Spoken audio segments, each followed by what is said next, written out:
Hello and welcome. I'm Professor Khalid Khan from University of Granada in Spain. Today we will talk about how ChatGPT can be used to replicate the results reported in a published paper where the raw data has been provided by the authors. To discuss this, I have with me my friend and colleague, Dr. Fawzy, who is from Egypt, and we are both together at a meeting in Krakow in Poland. So at the end of the video, we will also show you some sightseeing from this famous city. Dr. Fawzi, could you please first introduce yourself? I am Mohamad Fawzy from Egypt. I'm working in IVF laboratory field. I'm lab director of Ibn Sina, Banoun, and Qina IVF Center. I'm also interested in data science. I'm just recently got a professional certificate in data science from Harvard edX. Okay, thank you. What we are going to do today is to give you some information about why it is important to provide raw data with published papers. This is because of transparency and how to construct the command in ChatGPT so that it is possible to replicate the reported analysis. And through this process, you will also see what possible limitations there are with ChatGPT. So we proceed. Uh, you see here a project on which Dr. Fawzi, myself, and several other colleagues worldwide have participated in. It is a consensus project, and the methodology of the consensus described in the paper gives the statistical formula used. The analysis for the published paper obviously is performed by a statistical software that formally can evaluate the APMO threshold or average percentage of majority opinion threshold. Dr. Fawzi, this is the threshold that if the response rate of agree and disagree passes this threshold, then statements uh, reaching this level can be then included in the statement being created. So that's the background. Yeah. Uh, do you mind very briefly explaining the table of results that is in this paper? Yeah, this is a number of statement included in round one and round two, and here we got an APMO score for agreement level of round one was of 81.33, and for those analyzed in round two, we got 75.05 percentage of level of agreement. Okay, so we will demonstrate how these two statistics uh, can be replicated. The most important thing is that along with this paper on public registration, and this registration took place in December 2023, on this registration page, you see a link to the files associated with this project. And when you go via this link to the file, you will see the data set. This file has been made available just very recently after the project has been completed. And you also see that the data in the file obviously appears as numbers. And for ChatGPT, it will be important to explain what these numbers actually mean to be able to get the analysis completed. So here we begin. Dr. Fawzi, what is the first step? Yeah, the first step is to upload the data set to ChatGPT to let it know that this is the data that he will handle.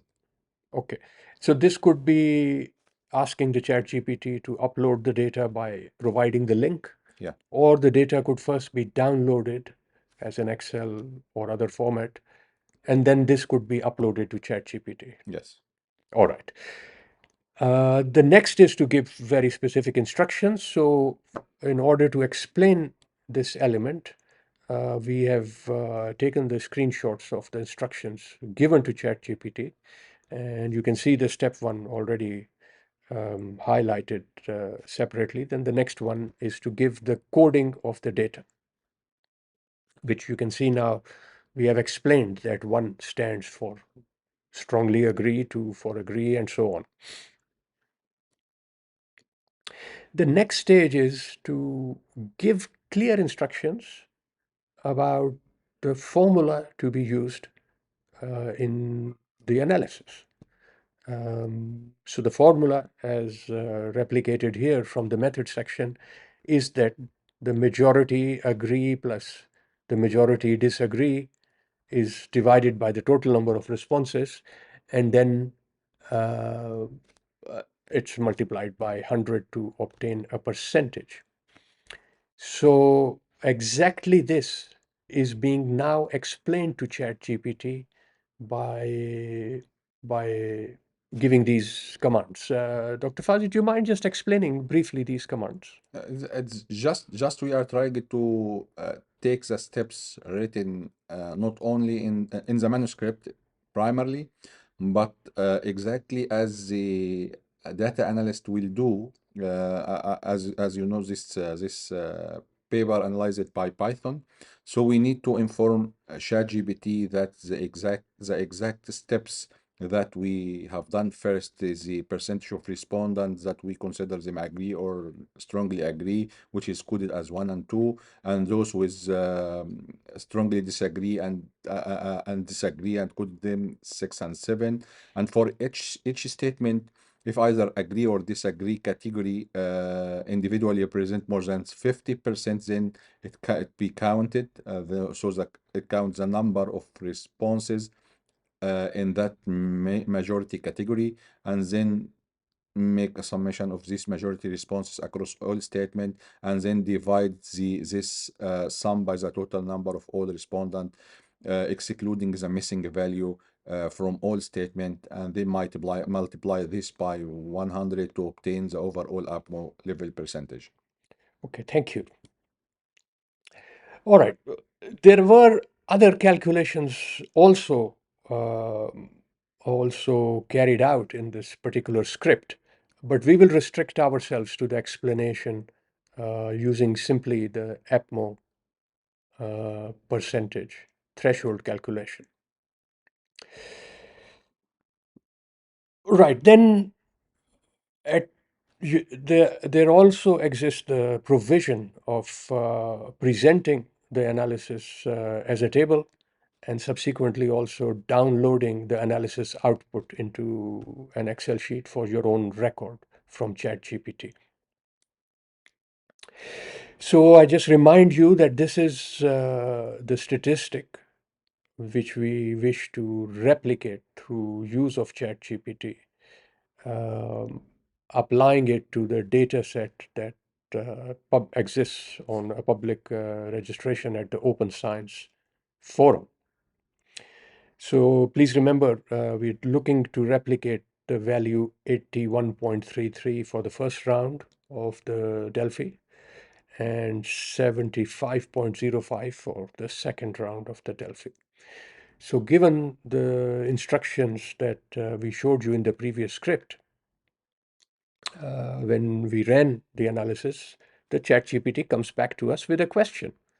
Dr. Fawzi, could you explain this a bit more? Yeah, we asked ChatGPT to follow specifically what we wrote, and we told them that please use sheet one.